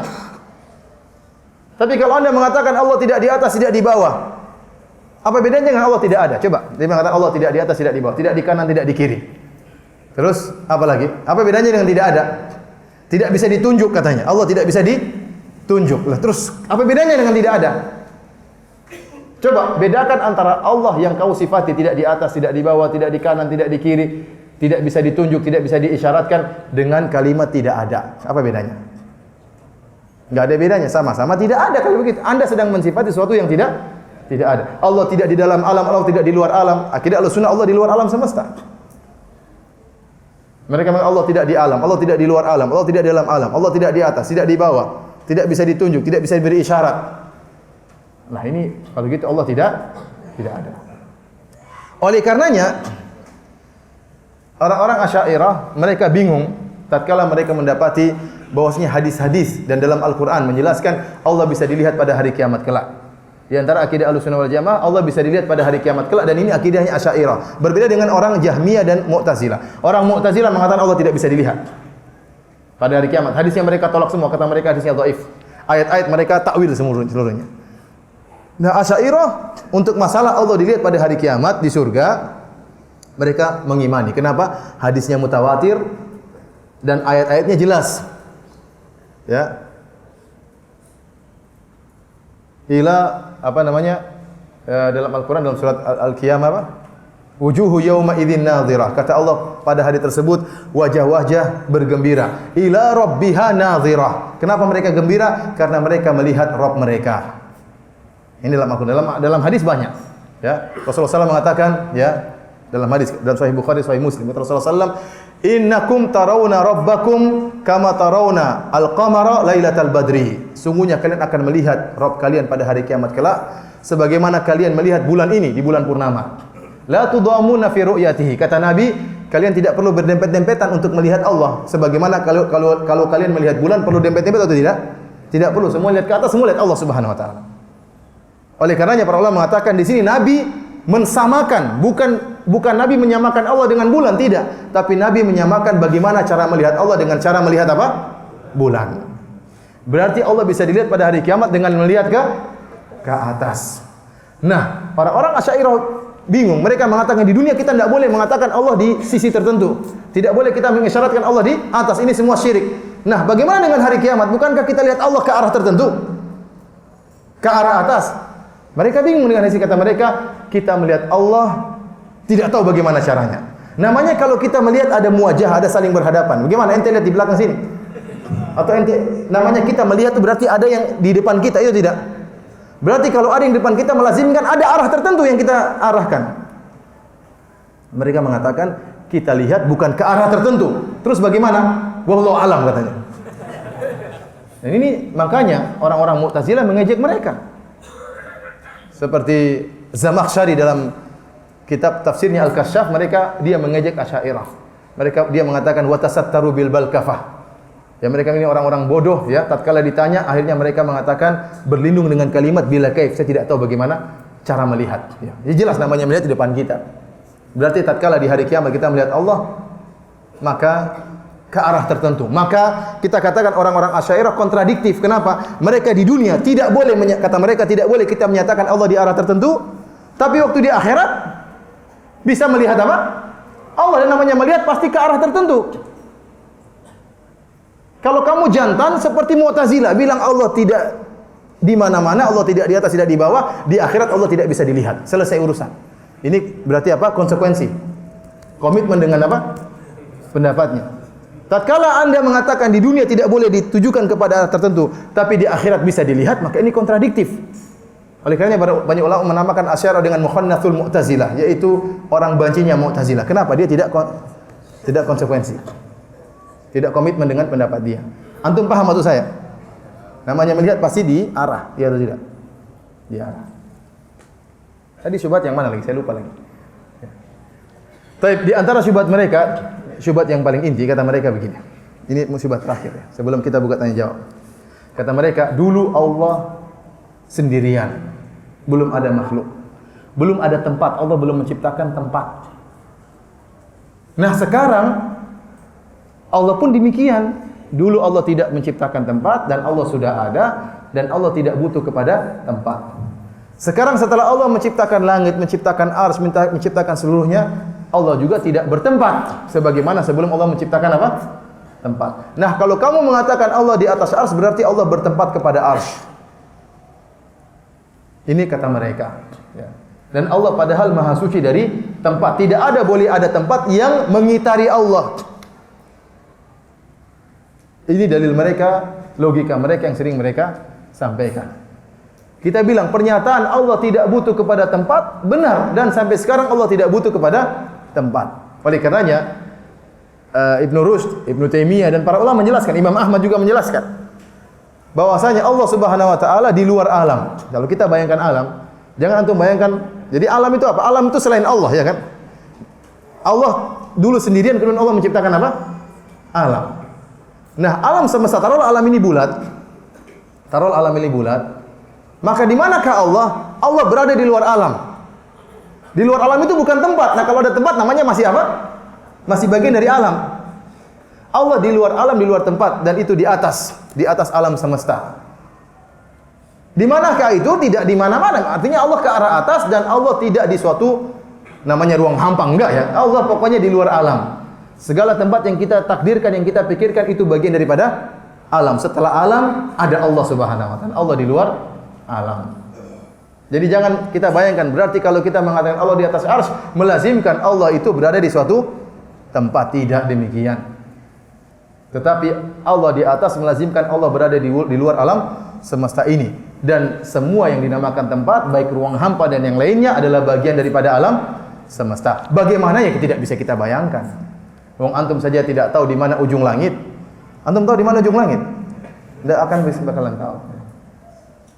Oleh karenanya sebaiknya kita pasrah dengan hadis-hadis dan ayat-ayat, karena kalau kita mengingkari ya akidah ini berarti terlalu banyak ayat yang kita ingkari, terlalu banyak yang kita takwilkan, dan ini melazimkan terlalu banyak hadis yang kita tolak. Demikian saja para hadirin dan hadirat yang dirahmati Allah Subhanahu wa taala, sebagian syubhat yang mungkin bisa kita sebutkan pada kesempatan kali ini. Ini apa? Oke. Selanjutnya kita bacakan pertanyaan-pertanyaan yang berkaitan dengan permasalahan ini.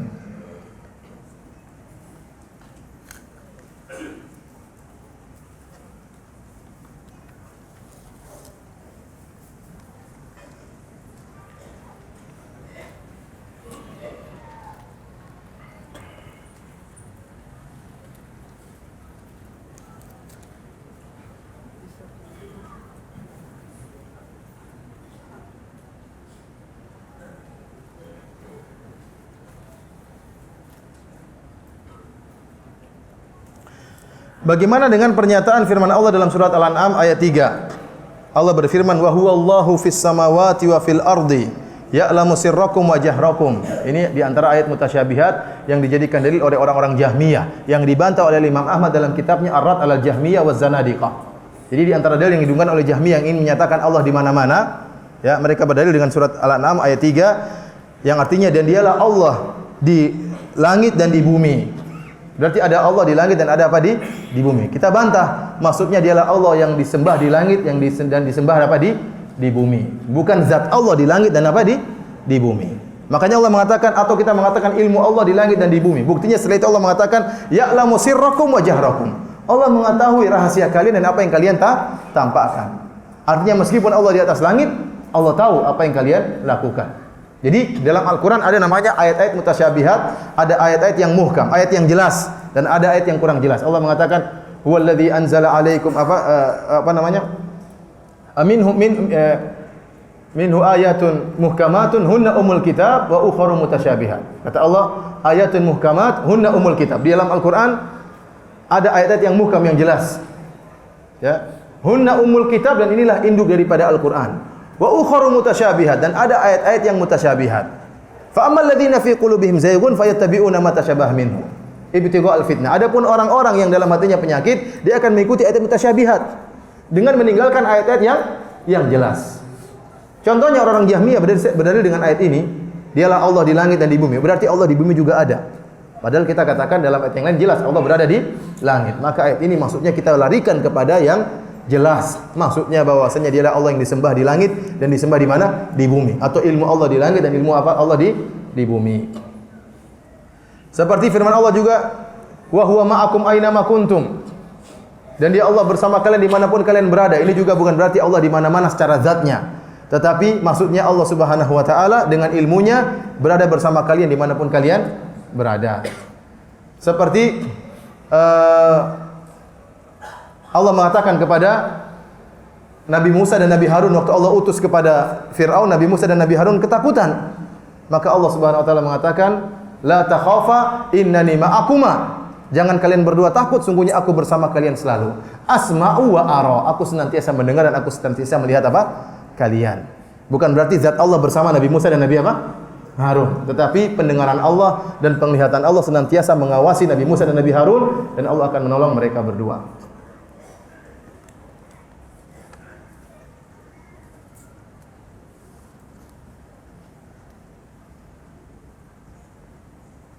Apakah tujuan memunculkan syubhat ini oleh kaum Jahmiyah? Apa kepentingan mereka dengan posisi Allah di langit atau tidak di langit? Jadi sebenarnya akidah Jahmiyah ini muncul setelah diterjemahkannya buku-buku filsafat dari bahasa Yunani kepada bahasa Arab, sehingga mereka punya pola metode berpikir sendiri tentang Tuhan. Orang-orang ahli filsafat, mereka orang pintar, ya. Mereka orang pintar, orang-orang Yunani, dan mereka tidak beragama. Mereka berbicara tentang fisika, tentang kimia, tentang biologi. Yang jadi masalah, mereka juga berbicara tentang ketuhanan, padahal mereka tidak ada wahyu. Dan ini perkara yang sangat fatal. Kenapa pembicaraan tentang fisika, kimia dan biologi itu dibangun di atas perkara yang kita lihat dan perkara yang kita rasakan. Adapun berbicara tentang Allah, berbicara tentang sesuatu yang gaib. Maka bagaimana kita bisa mengetahui sesuatu yang gaib kalau tidak ada petunjuk?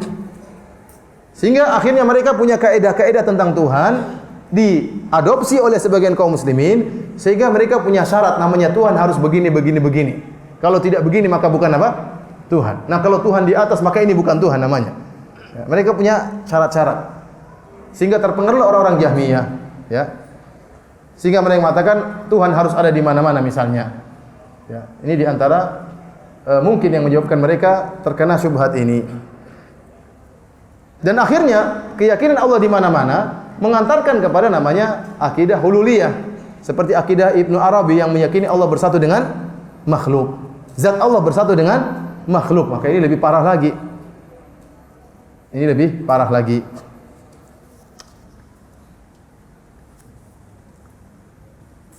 Bagaimana dengan ayat Al-Quran? Allah lebih dekat daripada urat leher nadi. Apakah ini juga menunjukkan posisi? Jawabannya tidak, ya. Jadi Allah berfirman, wa nahnu aqrabu ilaihi min hablil warid, ya. Kata Allah, idh yatalaqqal mutalaqqiyani 'anil yamini wa 'anil shimali qa'id ma yalfidhu min qawlin illa ladaihi raqibun atid, ya. Kata Allah Subhanahu wa taala, tatkala dua malaikat, ya, menerima perintah dari Allah Subhanahu wa taala mencatat, ya, mencatat amalan hamba di kanan dan di kiri, yaitu raqib dan atid. Tidak ada satu perkataan pun yang diucapkan kecuali dicatat oleh apa? Oleh malaikat. Sebelumnya Allah mengatakan, wa nahnu aqrabu ilaihi min hablil warid. Wa laqad khalaqnal insana wa na'lamu ma tuwaswisu bihi nafsuhu wa nahnu aqrabu ilaihi min hablil warid idh yatalaqqa. Kata Allah, kami sungguh telah menciptakan manusia dan kami mengetahui apa yang ada dalam hatinya, ya. Kemudian kata Allah, dan kami lebih dekat daripada kepada urat nadinya daripada dia.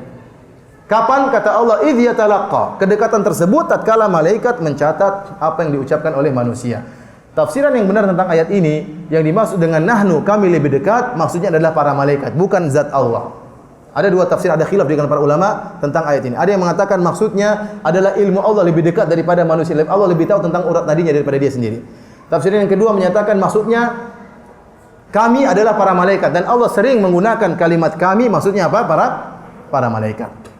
Contohnya seperti Allah berfirman, fa idza qara'nahu fattabi' qur'ana. Kalau kami bacakan Al-Qur'an, wahai Muhammad, ikutilah bacaan tersebut. Ternyata yang bacakan, yang mentalkin adalah malaikat Jibril. Namun Allah menggunakan kalimat apa? Kami. Dan benar, raqib dan atid lebih dekat kepada urat nadi. Kenapa? Makanya Allah mengatakan kami lebih dekat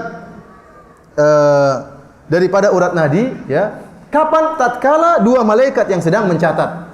Berarti itu kedekatan yang tidak mutlak, tapi kedekatan yang pada waktu tertentu, yaitu tatkala malaikat mencatat. Berarti kedekatan tersebut adalah kedekatan para malaikat. Paham, ya? Nahnu tersebut maksudnya apa? Para malaikat. Oleh karenanya para hadirin yang Subhanahu wa taala, kalau ayat seperti ini dijadikan dalil bahwasanya Allah di mana-mana, ini logika yang bagus, antum perhatikan ya. Dalam dua ayat Allah menyatakan kami lebih dekat dalam dua ayat. Pertama dalam surat Qaf ini, wa nahnu aqrabu ilaihi min hablil warid, kami lebih dekat daripada dia, kami lebih dekat kepada dia daripada urat nadinya. Dalam ayat yang lain Allah mengatakan wa nahnu aqrabu ilaihi walakin la tubsirun. Kami lebih dekat kepada Dia akan tapi kalian tidak melihat. Waktu itu orang dalam sakratul maut, kata Allah kami lebih dekat kepada orang yang sedang sakit daripada orang-orang yang menyenguk. Maksudnya juga apa? Para malaikat. Nah, kalau ayat-ayat seperti ini dijadikan dalil Allah di mana-mana, kita katakan tidak bisa dijadikan dalil. Kenapa? Karena kalau Allah di mana-mana, maka tidak perlu kalimat lebih dekat. Paham? Karena lebih dekat itu menafikan Allah di mana-mana. Karena kalau Allah di mana-mana, kedekatannya kepada siapa saja sama, tidak ada bedanya. Maka tidak perlu ada kalimat lebih dekat. Paham maksud saya? Kelaziman daripada Allah di mana-mana berarti tidak ada kalimat lebih dekat. Karena Allah di mana-mana. Mau di mana lebih dekat? Mau dalam perut, mau di urat nadi, mau di mana saja. Tidak ada kalimat saya lebih dekat daripada kalian kepada Dia. Saya lebih dekat daripada tidak ada. Karena Allah di mana-mana berarti tidak ada kalimat, tidak perlu kalimat lebih dekat. Tatkala ada perkataan lebih dekat, ini menunjukkan Allah tidak di mana-mana. Yang dimaksud malaikat lebih dekat daripada kalian yang hadir tatkala kalian menjenguk orang yang akan meninggal dunia.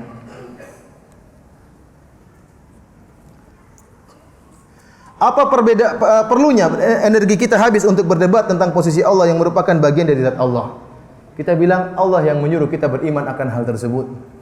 Ya, bahwasanya Allah di atas. Kenapa kalau kita jadikan Allah di atas, kita berdoa, kita mengharap kepada Allah Subhanahu wa taala. Masalahnya mereka ini menuduh kita ini kafir.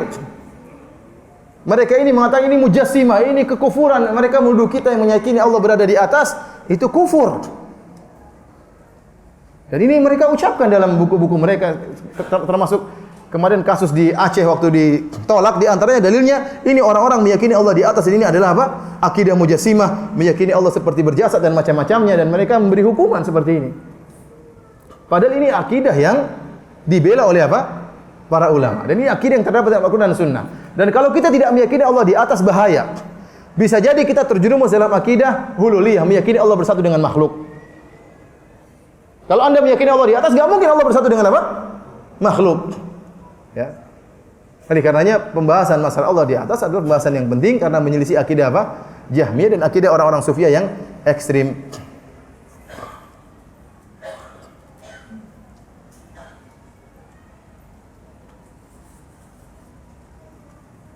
Ini tadi, bukankah posisi adalah suatu yang relatif?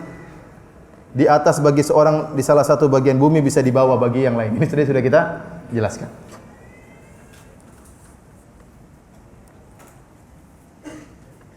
Ini juga tadi sudah kita jelaskan. Di antara ada yang mengatakan Allah enggak ada tempat. Kita bilang Allah di atas tidak perlu dengan apa?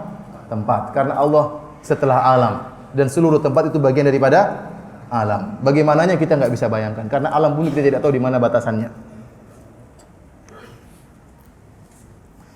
Bagaimana cara kita menjelaskan kepada anak-anak kita bahwasanya Allah berada di atas arsy? Kita bilang Allah berada di atas itu sudah fitrah. Sudah fitrah. Tidak perlu kita jelaskan panjang lebar, ya. Kita mengatakan Allah berada di atas arsy. Bagaimana? Kalau dia tanya bagaimana zat Allah, kamu tidak bakalan tahu karena kamu tidak pernah melihat apa? Allah. Dan Nabi berkata, "Ta'allamu annakum lan tarau rabbakum hatta tamutu." Ketahuilah, kalian tidak akan bisa melihat Rabb kalian sampai kalian meninggal. Selama kita belum meninggal, kita tidak bakalan bisa melihat Allah Subhanahu wa taala.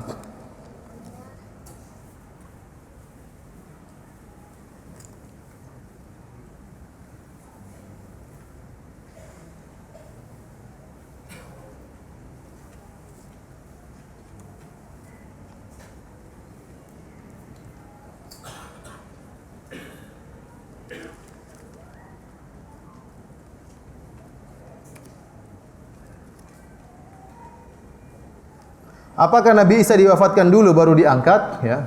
Allah mengatakan inni mutawaffika wa rafi'uka ilayya. Wahai Isa, kami wafatkan engkau kemudian dan kami mengangkat engkau. Di sini kata para ulama ada takdim dan takhir karena kalimat waw dan itu tidak menunjukkan tertib. Seakan-akan Allah mengatakan kami angkat engkau kemudian kami akan mewafatkan engkau. Karena berdasarkan dalil yang ada Nabi Isa belum wafat. Dan dia akan turun di menjelang hari kiamat. Atau ada yang mengatakan wafat di sini artinya menidurkan engkau. Kami menidurkan engkau dan kami mengangkat engkau. Karena tidur adalah kematian kecil. Ya. Intinya wallahu a'lam bishawab, hadis-hadis yang sahih menunjukkan Nabi Isa belum apa? Meninggal. Dia akan turun di akhir zaman.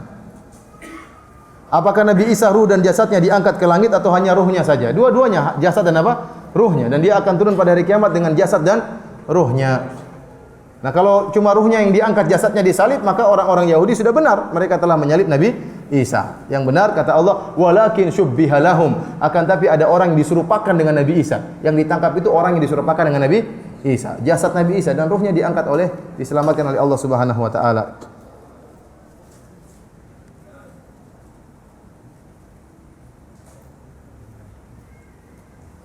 Terkait dengan makna Allah Ta'ala di atas langit, benarkah ucapan manusia kita serahkan sama yang di atas? Benar ya. Kita serahkan kepada yang di atas, maksudnya kepada Tuhan.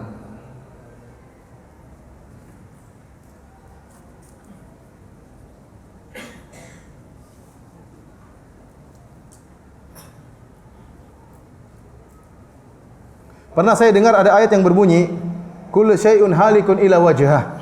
Seluruh akan musnah kecuali wajah Allah. Bolehkah kita takwil bahwasanya wajah Allah itu mencakup seluruh zatnya? Kita bilang itu bukan takwil, karena memang wajah itu adalah ungkapan dari apa? Seluruh zat Allah Subhanahu wa taala. Dan ini dalil bahwasanya Allah punya wajah. Karena kalau Allah tidak punya wajah, maka wajah tersebut tidak bisa dijadikan perwakilan daripada zat. Paham? Seperti saya katakan, saya tidak ingin lihat batang hidungnya. Maksudnya, saya tidak ingin lihat badannya seluruhnya. Dan kita tidak menggunakan kinayah seperti tersebut kecuali memang orang tersebut punya batang hidung. Maka waktu kita mengatakan seluruh binasa kecuali wajah Allah, maksudnya zat Allah.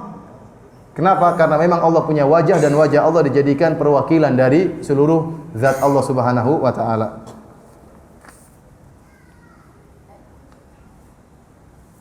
Bagaimana memahami Allah tidak serupa dengan makhluknya? Sedangkan ada ayat-ayat yang menyebutkan tangan Allah. Ya antum jangan bayangkan ya. Kenapa antum bayangkan Allah seperti ente? Ente lihat makhluk saja berbagai macam. Antum bisa bayangkan kalau saya bilang contoh, antum enggak pernah lihat nyamuk, antum enggak pernah lihat gajah. Terus saya bilang kaki nyamuk, kaki gajah. Ente mau bayangkan? Padahal sangat jauh berbeda antara kaki nyamuk dengan kaki apa? Gajah, apalagi dengan kaki meja. Ya, enggak ada hubungannya. Ya, enggak ada hubungannya. Oleh karena antum jangan bayangkan Allah seperti apa, pasti keliru. Makanya kalau sudah mulai terbentik dalam hati kita bayangan-bayangan tersebut, maka kita berlindung kepada Allah. Itu dari apa? Syaitan. Jangan dibayangkan. Ya. Ustaz, bagaimana caranya agar kita tidak membayangkan Allah sama seperti makhluk? Ya jangan dibayangkan. Kalau ada bayang kita bilang a'udzubillahi minasyaitonir rajim. Tadi ya Rasulullah SAW dia tidak pernah lihat Allah. Kata Rasulullah SAW, ta'allamu annakum lan taraw rabbakum hatta tamutu. Ketahuilah bahwasanya kalian tidak akan bisa melihat Allah kecuali sampai kalian apa? Mati. Kenapa? Karena kita dalam kondisi tidak mampu. Kita jangankan lihat cahaya Allah, lihat matahari antum enggak mampu. Antum buka mata, matahari siang hari bolong. Kuat bisa melihat? Enggak kuat. Antum memiliki banyak keterbatasan. Kita enggak mampu lihat jin, kita enggak mampu melihat malaikat. Tetapi nanti kalau antum sudah meninggal, Allah modifikasi jasad antum. Antum memiliki kemampuan. Makanya orang-orang yang disiksa dalam neraka jahanam bisa lihat malaikat. Ya.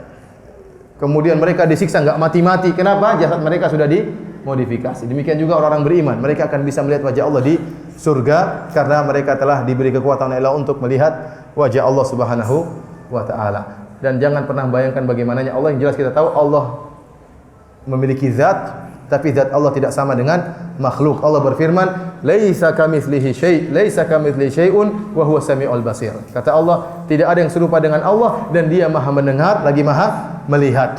Sebagaimana Allah punya pendengaran, sebagaimana Allah punya penglihatan. Kita pun punya pendengaran, kita punya penglihatan, tapi pendengaran kita penuh keterbatasan. Pendengaran Allah tanpa batas, penglihatan Allah tanpa batas. Maka demikian juga zat kita ini penuh keterbatasan. Adapun zat Allah kita tidak tahu seperti apa. Yang penting Dia adalah zat yang maha tinggi dan maha mulia. Demikianlah para hadirin dan hadirat yang dirahmati Allah Subhanahu wa taala. Waktu sudah selesai. Semoga Allah Subhanahu wa taala menghidupkan kita di atas akidah Ahlussunnah wal Jamaah dan mematikan kita di atas akidah Ahlussunnah wal Jamaah, dan semoga Allah mengumpulkan kita di surganya kelak dan mendapatkan kenikmatan untuk memandang wajah Allah Subhanahu wa taala di surganya kelak. Amin ya rabbal alamin. Wabillahi taufik wal hidayah. Assalamualaikum warahmatullahi wabarakatuh.